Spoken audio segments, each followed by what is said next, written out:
Do you feel lost in the scriptures? Start here. All right, question of the week, my friends. Do you have a favorite fictional lawyer? I am talking like Matlock. He's my favorite. I love him so much. Perry Mason, Nancy Drew's dad, Carson Drew. I always thought he was super cool. Did anyone else want to be Nancy Drew? Like, the girl has nothing to do but hang out with her friends and solve mysteries, and she has a convertible. Anyway, so if you're more modern and those names don't mean anything to you, there's Elle Woods. I can't even think of anyone else, but tell me in the comments below, do you have a favorite fictional lawyer? We are going to come back to that, but first, let's dive into the storyline for this week with some terrible art. About 40 to 50 years after leaving Jerusalem, Nephi is writing on the small plates in the land of Nephi. He shared his brother Jacob's teachings from the temple, which included 2 full chapters of Isaiah and his own full chapters of Isaiah. But feeling that the small plates need more Isaiah in them, he then quoted 13 full chapters. Nephi loved Isaiah because, as a witness of Jesus Christ, his words were persuasive in helping others believe in the Messiah. Out of all the writings of Isaiah that Nephi could have quoted, he chose chapters 2 through 14, which focus on the theme of needing to be humble before God. Isaiah 2 through 5 is about how the Israelites repeatedly went through the pride cycle and had to be forcibly humbled by God. Isaiah chapter 6 focuses on Isaiah humbly accepting his call to teach the Israelites who would not humble themselves. Isaiah 7 through 12 focus on the war against the kingdom of Judah by the combined forces of Israel and Syria. This conflict emphasized how God had to humble his people when they trusted in anyone other than him. And Isaiah 13 through 14 focus on the need for all nations to humble themselves before God. Obviously, as Nephi neared the end of his life, he felt the need to teach the importance of humility before God. Likely knowing that his readers who hadn't grown up in Jerusalem would struggle to understand Isaiah, Nephi gave some keys to understand Isaiah's poetic style of writing. Those keys were to 1. Read and understand Isaiah as poetry, not prose. 2. Have the spirit of prophecy, or in other words, a testimony of Jesus Christ. 3. Learn the local geography around Jerusalem. And 4, live in the last days, because these prophecies would be fulfilled at that time and be much easier to understand. Nephi then shifted gears and began prophesying about Jesus Christ. Nephi saw that Jesus would be born 600 years after he had left Jerusalem. He saw that Jesus would be crucified, laid in a tomb, and resurrected 3 days later. He also taught the importance of believing in and worshiping Christ. And that's what's happening in Come Follow Me this week. All right, since we are still in the Isaiah chapters, I want to take this chance to actually dive into some Isaiah. Okay, so here's the thing with Isaiah. Isaiah cannot simply be read. Okay, Isaiah demands that we search him. So in these chapters that we're studying this week, Nephi actually gives some keys to how to understand Isaiah. And let's go, that is in 2 Nephi 25, and we'll be we're starting in verse 1. So he says basically that he knows that the stuff he said is hard for some people to understand because they don't know concerning the matter of prophesying among the Jews. So the first thing to understand is that Isaiah speaks in poetry, not in prose. And if you think about it, that's actually a really good thing. Jesus taught symbolically as well. He gave parables. And think about how much more powerful a parable is than just saying something outright. Like Jesus could have said, you should serve everyone. But instead, he gives us the parable of, why is thinking so hard? The Good Samaritan. He gave us the parable of the Good Samaritan, and that teaches us not only should we serve, but it teaches us why others might choose not to serve, how we can be different from them, the way in which we should serve, even if we don't like the person that we're serving, okay? So this poetic way of writing is actually able to give us so much more insight into what is being said, rather than just being told in a list what to do. 2 Nephi 25 verse 4, right in the middle there, it says that these words are plain unto all of those that are filled with the spirit of prophecy. And you might be like, great, I'm not a prophet. I don't have the spirit of prophecy. Don't worry, you do. If you have a testimony of Jesus Christ, it says it in the book of Revelation, anybody with a testimony of Jesus Christ, that is the spirit of prophecy. So do you have a testimony of Jesus Christ? If so, check, you've got that part down. Okay, now, verse 6. He says, I myself have dwelt at Jerusalem, wherefore I know concerning the regions round about. That is one of the reasons it's easy for him to understand Isaiah. And that actually is super important. Isaiah is constantly talking about things that are happening politically and then turning that into a symbolic lesson about Jesus Christ. And then the last one, verse 8, he's talking about how he knows these are going to be of great worth unto them in the last days. So these words are going to make better sense to those of us who live in the last days because we are seeing the fulfillment of them. So do you live in the last days? Yes. Good job. You can check that one off too. So let's look up 2 Nephi 23. So we are reading about the destruction of Babylon. So I'm going to go into the Bible dictionary. And if you don't love the Bible dictionary, hang out in it. It's actually a really great place. I love the Bible dictionary. So Babylon, it's the capital of Babylonia. And then from it, we have the record of the Tower of Babel. The walls were 56 miles in circumference, 335 feet high, and 85 feet wide. And so symbolically, why are we talking about Babylon then? Well, what do we know about it from this? We know that it was a big and beautiful city. It had a long history.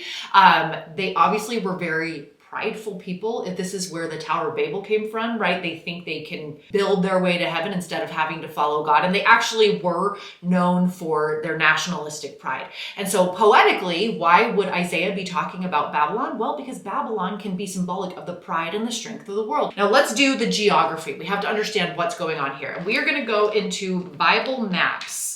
So the Assyrian Empire is going to come in and take over that northern country of Israel. But then Judah is destroyed by Babylon. So this is the one we're more familiar with because this is what Lehi was running away from, right? This is why Lehi and his family left Jerusalem, is because they were warned that Jerusalem was going to be destroyed. Okay, so Babylon then is this prideful nation that seems to have finished off God's people. So what is God going to do about that? Let's go into 2 Nephi 23 to study now that we have the poetry and we have the geography. I'm taking so much information from this. So if you are interested, it is Learning to Love Isaiah, a guide and commentary by Carrie Muhlstein. Isaiah's writing has both a literal fulfillment and it has a symbolic future fulfillment. So we are going to look at 23 verse 17. It says, behold, I will stir up the Medes against them, which shall not regard silver and gold, nor shall they delight in it. So in that first section, verse 23, verse 17, Persia destroyed Babylon. Okay, that was the ancient fulfillment of it. They came in and they absolutely gutted Babylon. Now, what is the possible future fulfillment of that at the second coming? Well, God's judgment is not going to be dissuaded. No one is going to be able to buy their way out of being judged. They're not going to be able to buy their way out of him actually having the second coming happen. And so the second coming will not be put on pause because somebody asks him to. Okay, let's go on to verse 18. Their bows shall also dash the young men to pieces, and they shall have no pity on the fruit of the womb. Their eyes shall not spare children. So the ancient fulfillment of this is that when Persia, they overtook Babylon, when they captured them, they did not have pity on women or children. They did awful things. We will not go into detail, but they did awful things to everyone. It was not just to the men, the women, the children, the youth. They were not spared. So in this section, I'm going to write the Persians did not spare children. Now, what about the future fulfillment? Well, anybody who is prideful, it is going to be a heart-rending day. Are you feeling good? Like, Isaiah's kind of making sense, right? This is kind of cool. And can I just tell you, when you slow down and you really study Isaiah, it gets really fun. Okay, we're going to do two more verses. Verse 19. And Babylon, the glory of kingdoms, the beauty of the Chaldees' excellency, shall be as when God overthrew Sodom and Gomorrah. The literal fulfillment of this was that when the Persians came, they destroyed this amazing, beautiful city. We talked about how thick and how wide and how tall and the circumference of these walls. And this was just one of the most beautiful, grand cities. And it was totally destroyed. All right, next section, I'm going to write 23, verse 19, and I'm writing in here, the beautiful and strong city of Babylon was laid waste. Now, the future fulfillment of that, anybody who is prideful will also be laid low. All right, and our last one, you guys. Oh, we're doing so great. Okay, verse 20. It shall never be, it being Babylon, it shall never be inhabited, neither shall it be dwelt in from generation to generation. Neither shall the Arabian pitch tent there, neither shall the shepherds make their fold there. So, even though shepherds, historically, they would camp in like caves and stuff, okay? They were not looking for 4-star hotels. They would camp in caves among the rocks. But Babylon is going to be so destroyed that even shepherds will not want to stay there, use that as their shelter. And that literally happened, okay? Babylon became totally uninhabitable, and over the years, it actually got covered in sand and dirt. It became a grazing place by the time of Jesus Christ. Now, what is the future fulfillment of that? I'm going to write down: the world will not offer rest. It doesn't matter where we find rest, whether it's in drugs or any kind of addiction, or even something as simple and fun as maybe browsing on the internet or food or whatever we find our peace in. Those things will not offer rest anymore when Jesus comes again. He will be the only place that we can find rest. Okay, now hopefully you have this beautiful, beautiful Post-it note filled with notes so that now you have 4 verses in Isaiah that you understand perfectly. But here's the important thing. So that was fun. Great. We understand Isaiah, but what is the real life application? What is the point of Nephi saying all of this? And that requires us to do a little bit of self-reflection. What do I rely on for peace other than God? What are the innocent seeming places that we go to for peace? And could we go to Jesus instead? Could we go to God? And could we find rest in him instead? We are going to do some verifying. So we're going to look at some ancient scripture that might be confusing, and we're going to clarify it with more scripture, and especially with modern scripture, the words of modern day prophets. So let's go to 2 Nephi 25. Verse 23, and it starts out nice and innocently. He says, "For we labor diligently to write, to persuade our children and also our brethren to believe in Christ and to be reconciled to God." Okay, perfect. That makes perfect sense. And then he says something that has it's caused confusion. So he says, "For we know that it is by grace that we are saved after all we can do." Let's go ahead and underline that one. People ask me often, like, what's your color method for the scriptures? And in general, I just color whatever color I want. But I do have a method that I will sometimes use. And that is that I will do green for good examples, red for bad examples. So like Laman and Lemuel stuff, like anytime they're being really bad and I'm like, oh, I don't want to be like that, I color it in red. Anytime a Nephi type person is doing something good, a good example I'd want to follow, I do it in green. And then blue I use for verses that bring me hope, that make me feel hopeful. And I'm actually going to underline this one in blue. It does not sound hopeful, but it is. So we know that it is by grace that we are saved after all we can do. So we're going to dive into this and figure out, does this mean what it seems to mean? That we have to do all the work and then grace comes in right at the very end and saves our bacon. Okay. Well, let's dive into that. And first we're going to go into the Bible dictionary. We are actually going to dive into the dictionary. Oh, I'm going to groan again. Oh, it's heavy. Okay, we're going to dive into the 1828 dictionary. So why the 1828 dictionary? It's upside down. Because this reflects the language as Joseph Smith would have known and spoken it. And so whenever I look up a word that's in the Book of Mormon, which Joseph Smith translated, I like to go into the 1828 dictionary. Don't worry, there is an app for that. There is a website. You don't have to get this ginormous book. So let's look up what it says for the word after, because this is kind of the kicker. This is the one that matters. I love this. You can see there's tons of definitions of after, but I love this one here, behind in place. So I don't think that after in this has to do with timing.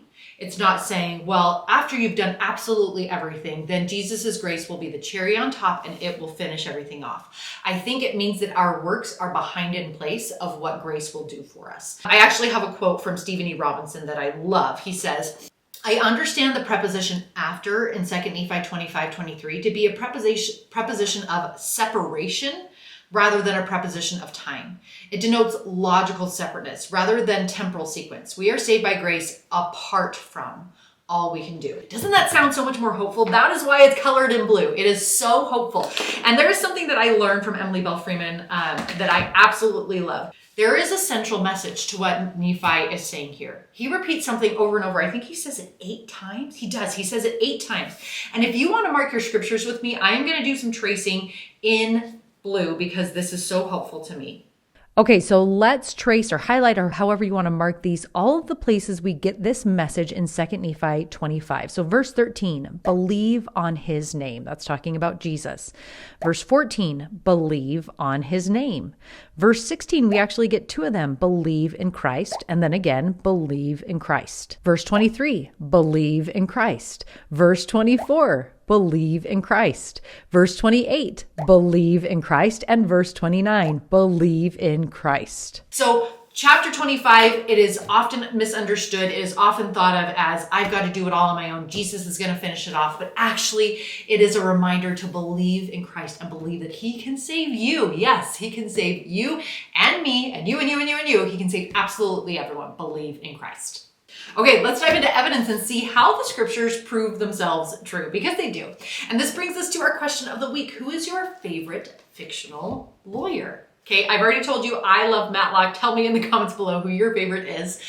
When I watched Matlock, though, all of my childhood, I learned something about the legal system. And that was that when you were trying to prove that someone committed a crime, having a witness to that crime was really important. And if you had more than one witness, say you had 2 witnesses, that was amazing. And if you had 3 witnesses, that was bananas. Okay, that was absolutely the best thing in the world if you had more than 2 witnesses, if you had 3.